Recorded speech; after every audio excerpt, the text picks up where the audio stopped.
when autumn comes, it's not just the cold rains or the long dark nights, but also the time when unsolved mysteries awaken. The stories I'm about to tell you are real experiences that took place on cold autumn days, turning people's curiosity into extreme fear.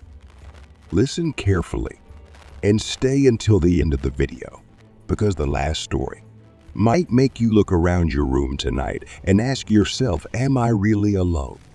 Let's begin. Story 1.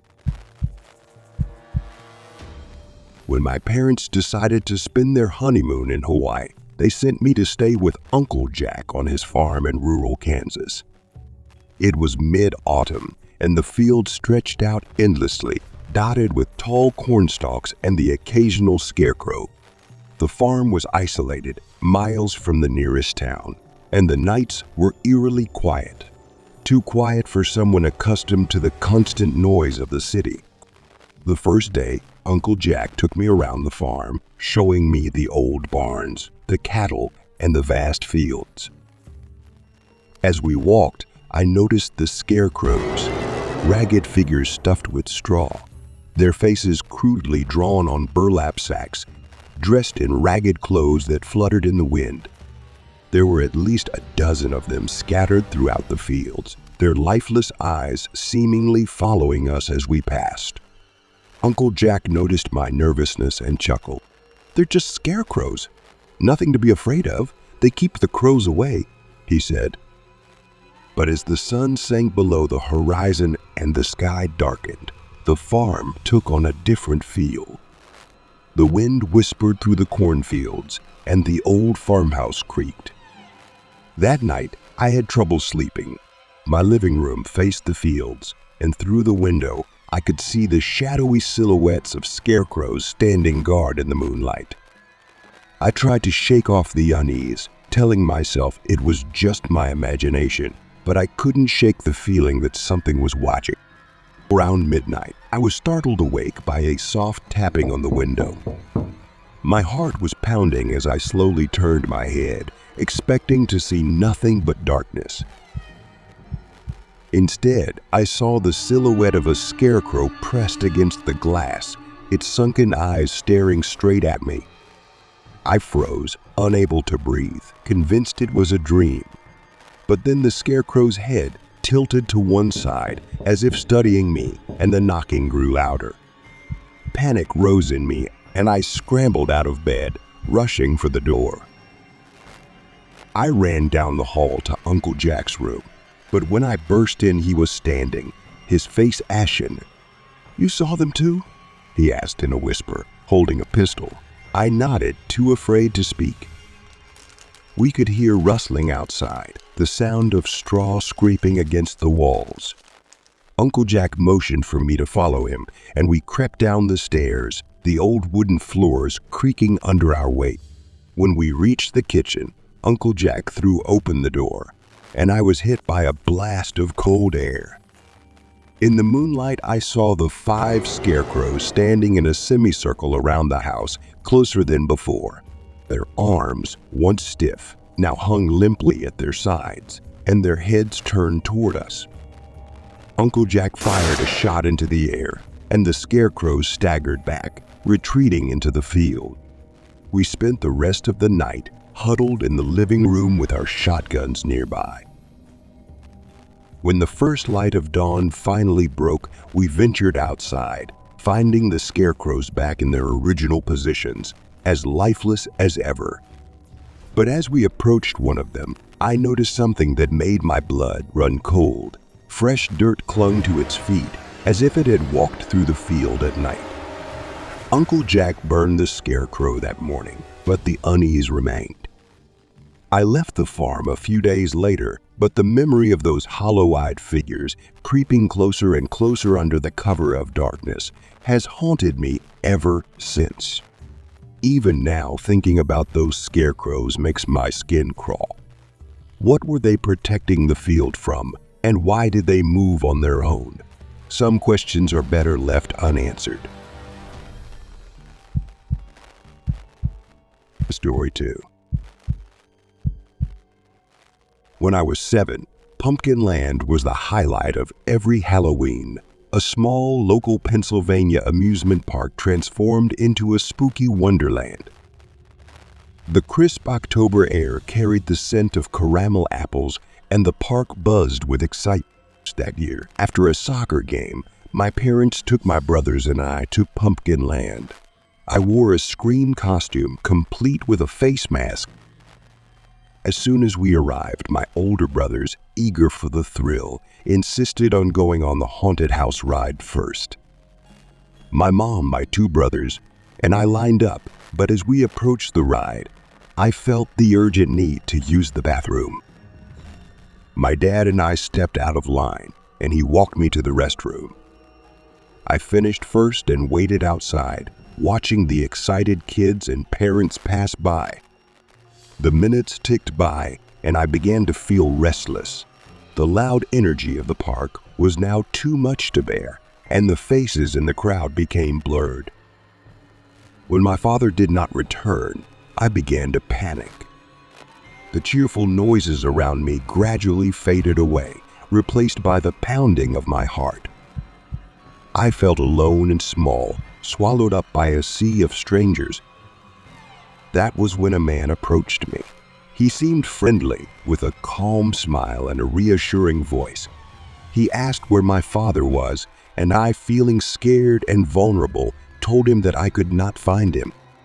The man squeezed my hand and said, "Don't worry, I'll help you find him. He's waiting for you in the parking lot." As we walked through the park, he pulled out an old cell phone and began talking to someone on the other end. "I found him," he said, glancing at me. "We'll be there soon." A chill ran down my spine. My dad didn't have a cell phone, and this man didn't even know what I looked like under the mask. As we approached the park exit, I noticed a park employee standing near the gate. Desperation took over me, and I started to scream, "Help, help me!" The employee turned around, a look of concern flashing across her face as she approached. "I don't know him. Please help me." The man quickly defended himself, saying that he knew my dad, but the employee wasn't convinced. She grabbed my hand and pulled me closer to her. The man didn't wait any longer. He sprinted into the parking lot without looking back. The staff called my parents over the loudspeaker, and my father rushed toward us, his face pale with fear. I had never seen him so relieved and angry at the same time. The park manager was notified, but there were no security cameras to review, leaving us with nothing but the haunting memory of what might have been. That day, Pumpkin Land's magic was broken. Even now, as an adult, the memory still makes me shudder. A reminder of how quickly a seemingly harmless day can turn into a nightmare. Story 3. In late August, my girlfriend Emily and I decided to spend a weekend camping in the Adirondack Mountains, not far from our summer home in upstate New York. The weather was perfect. The air was crisp with a hint of fall, and the leaves were just starting to turn. We set up camp near a small clearing, surrounded by towering pine trees that swayed gently in the wind. We were completely alone in the wilderness. As night fell, we lit a campfire and sat close together, enjoying the warmth and the crackling of the wood. The sky and the stars above seemed to stretch on forever. It was peaceful, and for a while we simply basked in the serenity of the moment. The only sounds the occasional owl hoot or rustle of leaves in the wind. But as the fire began to die down, I began to feel a strange unease. It was subtle at first, a sneaking sense that something was wrong. I shrugged, telling myself it was just the isolation playing tricks on my mind. Emily must have sensed it too, because she suddenly looked at me, eyes wide. "Do you hear that?" I tried to listen, but all I heard was the crackling of the fire. I asked, trying to sound calm. "Hear what?" "Footsteps. They're right behind us," she answered. her voice shaking. I stood up and peered into the darkness, my heart starting to race. The trees loomed ominously, their branches casting long, dancing shadows alongside the flickering light of the dying fire. For a moment, everything was quiet, and I began to think it was just our imaginations. But then, from somewhere deep in the woods, I heard the crackling of trees, followed by the unmistakable sound of someone, or something, getting closer. Emily gripped my arm, urging me, her voice barely above a whisper, "We need to go." Just as we turned to gather our things, the fire suddenly flared up, sending a bright light that lit up the edge of the clearing. There, sitting just beyond the flame's reach, was a dark figure, motionless, as if it had been watching us all along. My breath caught in my throat, and for a few terrifying seconds, we both froze, unable to comprehend what we were seeing. The figure didn't move, didn't say anything. It just stayed there, staring at us with an intensity that made me freeze. Then, as if to break the spell, the fire faded again, plunging the clearing into darkness. Without another word, Emily and I grabbed what we could and ran for the car, our hearts pounding as we stumbled through the underbrush, our frantic footsteps echoing in the night. As we ran, I could hear something following us, the steady footsteps we'd heard before, but now it was closer, too close. I didn't dare look back, too afraid of what I might see. We dashed out of the woods and into the clearing where our car was parked, ducking inside and locking the doors. For a moment, we just sat there, panting and wide-eyed, listening to the night. Then, from the edge of the woods, we heard a faint laugh, deep and creepy, carried on the wind. I turned the key in the ignition, and the car roared to life.